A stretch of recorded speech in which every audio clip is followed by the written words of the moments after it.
नमस्कार। सुनो कहानी के एपिसोड 7 में आपका स्वागत है। जब आपको किसी वीडियो का, पॉडकास्ट का या अपनी किसी पोस्ट का फीडबैक मिलता है, कितना अच्छा लगता है ना। मेरी कहानियों को जब फीडबैक मिलता है तो मुझे बहुत खुशी होती है। और इस बार एक बड़े ख़ास नन्हे श्रोता का मुझे फीडबैक मिला और उन्होंने मुझसे कहा, मुझे बड़ा एडवेंचर और मिस्ट्री पसंद है। इस बार की कहानी आप मिस्ट्री पे सुना देंगी क्या? मैंने कहा, क्यों नहीं, मिस्ट्री पे क्यों नहीं। और मिस्ट्री शब्द आते ही मेरे जहन में जो पहली कहानी आई और जो मुझे बहुत पसंद है, इंग्लिश लिटरेचर के जानने वालों को ये नाम भी नया नहीं है, मेरे कहते ही वो समझ जाएंगे। उसी कहानी का जिक्र, उसी कहानी का नरेशन मैं आज आपके सामने कर रही हूँ। वैसे तो उस कहानी की जो आत्मा, अगर आप उसको ओरिजिनल में पढ़ें तो उसकी खूबसूरती कुछ और है। मेरी नरेशन में तो बात नहीं आ पाएगी, मगर मुझे लगता है एक वाइडर ऑडियंस के लिए लिटरेचर के जगत का या साहित्य के जगत का एक मोती सबके लिए ले आना, ये भी अपने आप में एक बात होगी। तो लीजिए, प्रस्तुत है कहानी फेस ऑन द वॉल। जी हाँ, फेस ऑन द वॉल। और राइटर का नाम है ईवी ल्यूकस। जाहिर है इसकी सेटिंग विदेश की है और ये कहानी काफ़ी पहले लिखी गई। तो कहानी कुछ यूँ है। ईवी ल्यूकस ऐसे शुरू करते हैं। हम 4 दोस्त मिलकर के डैबनी के यहाँ पहुँचे और हम सब दोस्तों में जैसे बातचीत होनी शुरू होती है, हम सब लोगों ने बात करनी शुरू की और अपने अपने किस्से बयां करने लगे, अपनी अपनी बातें बयां करने लगे। और बातों बातों में जिक्र निकल आया सुपर नेचुरल बातों का, सुपर नेचुरल चीज़ों का, कुछ अलौकिक घटनाएं जो होती हैं और जो समझ में नहीं आता, जिसको साइंस एक्सप्लेन नहीं कर सकती। और इन्हीं सब जिक्रों में हर इंसान अपने किसी न किसी किस्से का जिक्र कर रहा था, जो उसने या तो सुना था या पढ़ा था या किसी ने उसे बताया था। हम चारों पांचों दोस्त जब बैठे थे, हमारा ध्यान गया एक ऐसे शख्स की तरफ जिनको अपने साथ हमारा ही एक दोस्त लेके आया था। दोस्त का दोस्त भी तो दोस्त होता है ना। तो डैडी ने उनकी तरफ मुखातिब होकर कहा और सोचा कि इनको भी बातचीत में शामिल करते हैं। उनकी तरफ मुखातिब होकर कहा, "आ, आप भी सुनाइए ना, कुछ आपने ऐसा, कुछ आपके साथ घटित हुआ हो, ऐसा कुछ हुआ हो आपके साथ में। बिकॉज सुपर नेचुरल तो कुछ ना कुछ सुनने में बड़ा ही अच्छा लगता है और बड़ा रोमांचकारी भी लगता है।" हम सब ने ध्यान दिया था कि ये जो सज्जन थे, छोटे कद के, जो हमारे दोस्त के साथ आए थे, हम सब की कहानियों को बड़े ध्यान से सुन रहे थे।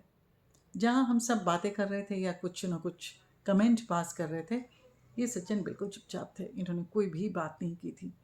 मगर सुनने के समय इनका ध्यान पूरी तरह से बोलने वाले की तरफ केंद्रित होता। तो ये छोटे कद के इंसान जो था, बड़ी शालीनता से उन्होंने हमारी तरफ अपना मुख मोड़ा और कहा, जो सच्चाई है ना, सच जो होता है वो बिल्कुल दूर होता है कहानियों से। और कभी कभी ऐसा होता है कि विश्वास नहीं होता और आप लोग तो कहानियाँ सुना रहे हैं। मेरे पास आप बीती है जो एक्चुअली आज दोपहर को ही ख़त्म हुई है। अब तो हम सभी का बहुत इंटरेस्ट जग गया कि भाई सुना जाए क्या। हाँ हाँ, सुनाइए सुनाइए ना, बताइए क्या आप बताना चाहते हैं। अब इस सज्जन ने, जो छोटे कद के थे, जो हमारे दोस्त के साथ आए थे, उन्होंने अपनी कहानी शुरू की। करीबन 1 साल पहले लंदन के ग्रेट ऑमंड स्ट्रीट में मैंने किराए का मकान लिया और मैं वहाँ रहने लगा। अकेला हूँ। और वहाँ जब मैंने किराए का मकान लिया तो देखा कि जो जिस जगह मेरा बेड है उसके ठीक सामने एक दीवार है। उस दीवार पे सीलन की वजह से, क्योंकि लंदन में बहुत बारिशें होती है, सीलन की वजह से जगह जगह पैचेस बने हुए थे। और जैसा कि अक्सर होता है, इन पैचेस के कुछ ना कुछ आकृतियाँ होती हैं, आकार होते हैं। इनमें से एक आकार कुछ ऐसा था जैसे किसी इंसान के चेहरे का हो। जब मैंने ये घर लिया था तो मुझे पता चला था कि मेरे से पहले वाले किराएदार ने इसको रंग करवाया था और ज़ाहिर है रंग ठीक से सूखा नहीं होगा, तो तभी पैचेस ज़्यादा आ रहे हैं। जब भी मैं अपने बेड से उठता तो मेरी पहली नज़र उसी दीवार पर जाती और जब उस दीवार पर जाती तो सबसे पहले मुझे वही चेहरा नज़र आता। मुझे हैरानी एक बात की थी, जहाँ दूसरे पैचेस जो थे या जो दूसरे आकार थे, आकृतियाँ थी, वो अपना शेप बदलती, कभी आती, कभी कम हो जाती, कभी ज़्यादा हो जाती। ये जो चेहरा था ये बदल नहीं रहा था। इनफैक्ट वो हर दिन उसमें कुछ ऐसी इतनी ज़्यादा वो क्लियर होता चला जा रहा था, जैसे मान लो किसी आर्टिस्ट ने वो चेहरा बनाया। और उसको देखने के पर मुझे लगता कि ये इतना ज़्यादा जीवंत चेहरा है, जैसे मुझसे बात करता है। रोज़ उठने पर क्योंकि मेरी नज़र सीधे उस दीवार पे जाती, सीधे उस चेहरे पर जाती, वो मान लो मेरे उस लॉज का एक हमसाथी बन गया था, मेरे कमरे का मेरे साथ रहने वाला साथी बन गया था। तो रोज़ मैं जब उठता उस चेहरे की तरफ देखता और देखता कि हर दिन उस चेहरे में खूबसूरती, या यूँ कहें कि डिफाइंड चेहरा होता चला जा रहा है। हालाँकि दूसरे पैचेज़ थोड़े-थोड़े चेंज हो रहे थे। अब ऐसा क्योंकि रोज़-रोज़ हो रहा था, आप सोच ही सकते हैं ये मेरे दिमाग पे छपना शुरू हो गया था। इसी दौरान मुझे इन्फ्लुएंज़ा हो गया और काफ़ी दिनों तक मुझे बेड रेस्ट पे रहना पड़ा। मेरा कमरे में तो कोई साथी था नहीं और ले दे के मेरी नज़र जाती तो इस चेहरे पर जाती। अब ये चेहरा मेरे दिमाग पर इतना हावी हो गया था कि मुझे लगने लगा कि इस चेहरे वाला इंसान कहीं न कहीं ज़रूर होगा और मुझे उसे ढूँढना है। आप इसको मेरा पागलपन कह सकते हैं। मगर उस चेहरे की तराशी हुई नाक, सुंदर माथा, चेहरे का एक्वालिन आकार, बाल, मुझे ऐसा लगता है जैसे मैंने इस शख्स को कहीं न कहीं मैं ढूँढ ही लूँगा। रोज़ यही होते-होते मेरे दिल में, दिमाग में, ज़हन में ये चेहरा छाता चला जा रहा था। जब मैं अपने इन्फ्लुएंसर से ठीक हुआ, तो आप मानेंगे नहीं, कोई भी रैली, कोई भी क्राउड, कोई भी बाज़ार का जगह जहाँ पे लोग इकट्ठा होते, मेरी नज़रें ढूँढती रहती कि कहाँ है वो आदमी जिसका चेहरा ऐसा होगा, जैसे मेरे दीवार पर है, the face on my wall. So much so वहाँ पे लोग मुझे अक्सर खड़ा हुआ पाते, घूर-घूर कर मैं चेहरों को देख रहा होता और लोग मुझे शायद सनकी समझते थे। पुलिस वाले भी मेरी तरफ बड़े शक्की नज़रों से देखते थे और मुझे कभी-कभी वहाँ से हटना पड़ता था। मगर मेरे दिल में, दिमाग में एक ये ख़्याल कि मुझे इस शख्स को ढूँढना है, ये हावी होता चला जा रहा था। दिन-रात मैं कभी किसी और को देखता नहीं था, मुझे बस वो आदमी की शक्ल हमेशा ढूँढने की ललक रहती थी कि मुझे इस व्यक्ति को ढूँढना है। और आप मानेंगे नहीं, एक दिन क्या हुआ, हम सब बैठे थे, हमने कहा फिर क्या हुआ? बताओ। एक दिन मैं जिस समय चौरस्ते पे खड़ा था, पिकैडली के, और देखा मैंने कि एक टैक्सी आकर के वहाँ ट्रैफिक लाइट के पास रुकी और उस खिड़की का शीशा जैसे ही नीचे हुआ, उस टैक्सी में वो इंसान बैठा हुआ था और उसके साथ एक छोटी-सी बच्ची भी थी। वही चेहरा, वही माथा, वही नाक, वही चेहरे का एक्वलिन आकार। और मुझे मेरी आँखों पर विश्वास नहीं हुआ। ट्रैफिक की जैसे ही रेड से ग्रीन लाइट हुई, ये टैक्सी वहाँ से रवाना हो गई। पीछे मैंने फ़ौरन आवाज़ दी दूसरी टैक्सी को, प्लीज़ फ़ॉलो दैट टैक्सी, और मैं उस टैक्सी में बैठ गया।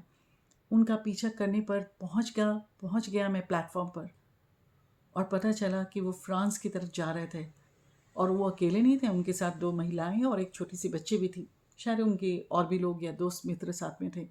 पीछा करते-करते जिस समय वो फाइनली एक शिप को बोर्ड करने लगे और मेरे पास इतने पैसे नहीं थे, फिर भी उस जुनून की वजह से, उस दिमागी सनक की वजह से मैं उनका पीछा करते उस शिप का भी मैंने टिकट ले लिया जिस पे उन्होंने बोर्ड किया था, जिस पे उन्होंने अपनी केबिन बुक कराया था। इस शिप पर बोर्ड करने पर मैंने देखा कि वो अपने परिवार मित्रों के साथ एक केबिन में चले गए। मैं बहुत धड़कते दिल से डेक पे उनका वेट कर रहा था कि शायद ये निकलेंगे ज़रूर बाहर। वही हुआ, आधे घंटे के बाद दरवाज़ा खुला, ये शख्स बाहर आए, हूबहू आँखें, हूबहू नाक, हूबहू माथा, और मैंने धड़कते दिल से उनके पास जाके पहुँच के कहा, सर, मुझे आपसे बहुत ज़रूरी काम है, क्या आप मुझे अपना विज़िटिंग कार्ड दे सकते हैं? इस शख्स ने बड़े टेढ़ी गर्दन करके मेरी तरफ देखा, ऊपर से नीचे तक मुझे देखा और बिल्कुल भी इम्प्रेस नहीं हुए मुझसे। खैर, किसी भी तरह उन्होंने अपना विज़िटिंग कार्ड मेरी तरफ बढ़ाया और विज़िटिंग कार्ड बढ़ा करके जैसे ही मुझे दिया, मैंने उस विज़िटिंग कार्ड को अपने हाथों में लिया और धड़कते हुए दिल से शिप के कॉर्नर में आकर के उस विज़िटिंग कार्ड को देखता हूँ तो मेरी आंखें बड़ी हो जाती हैं। इस शख्स का नाम क्या है जानते हैं? Mister ऑर्मंड wall.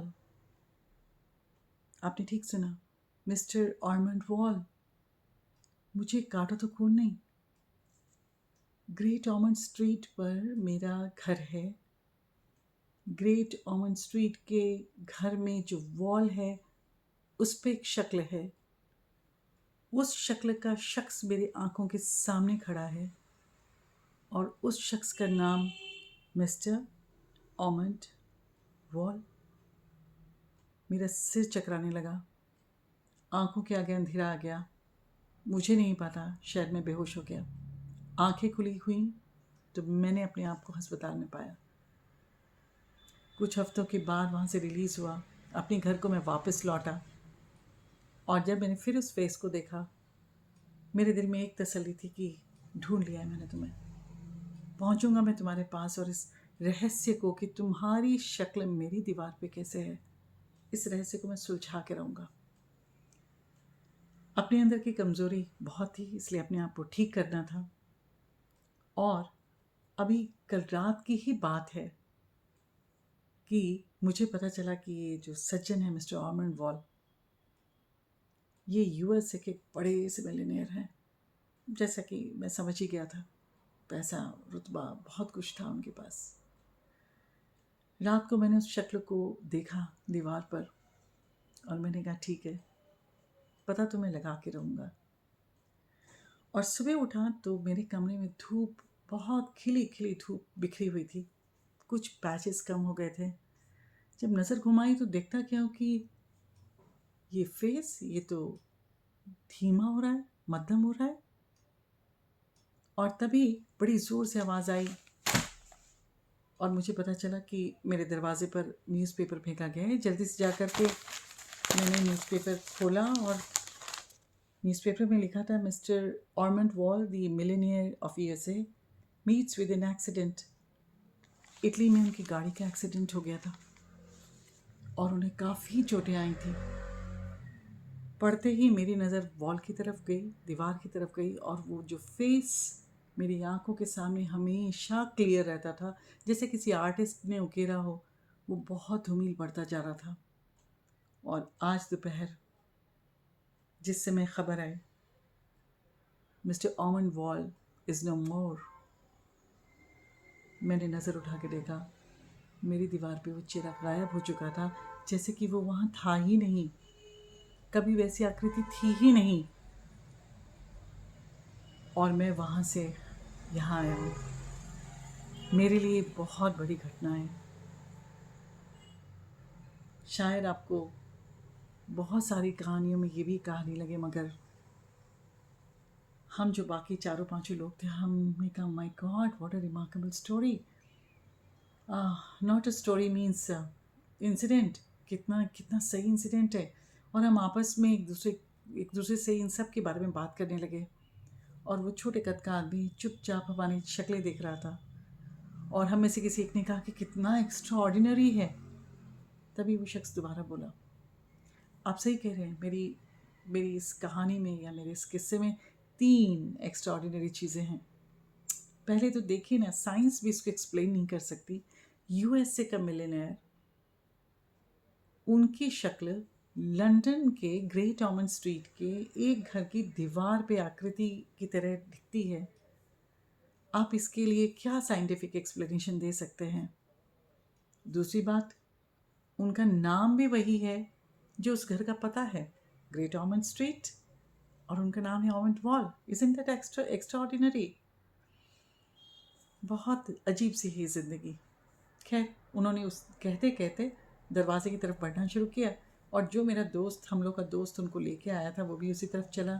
तब तक हमारे दोस्तों में से किसी एक ने कहा, हेलो हेलो हेलो मिस्टर, रुकिए रुकिए रुकिए, आपने कहा ना कि 3 एक्स्ट्रा ऑर्डिनरी चीज़ें हैं, कहा ना आपने, तो आपने तो 2 ही बताई ना। पहला आपने साइंटिफिक एक्सप्लेनेशन कुछ नहीं है वगैरह, और सेकंड कि नाम वही है, तो तीसरी एक्स्ट्रा ऑर्डिनरी चीज़ क्या थी? ये शख्स फिर से मुड़े और बोले, तीसरी एक्स्ट्रा ऑर्डिनरी चीज़, हाँ मैं बताना भूल गया था। दरअसल मैं आधे घंटे पहले एक कहानी बनाई है मैंने। Good night. Thank you. हम चारों पांचों दोस्त सोच रहे थे कि किसको पकड़ के लाया है कि उसने हमारी सांसों को रोक दिया, सिर्फ अपनी इस कहानी की वजह से जो उसने आधा घंटे पहले बनाई थी। है ना हैरत अंगेज कहानी। इस कहानी की खूबसूरती ये लगती है कि अगर किस्सा गोई की बात करें या कहानी सुनाने के आर्ट की बात करें, this story keeps you on your toes. आप सोचते रहते हो कि क्या होगा, क्या होगा, ये कैसे हो सकता है, और आखिर में एंटी क्लाइमैक्स। उम्मीद है पसंद आई होगी। Mysterious story face on the wall bye EV Lucas. धन्यवाद।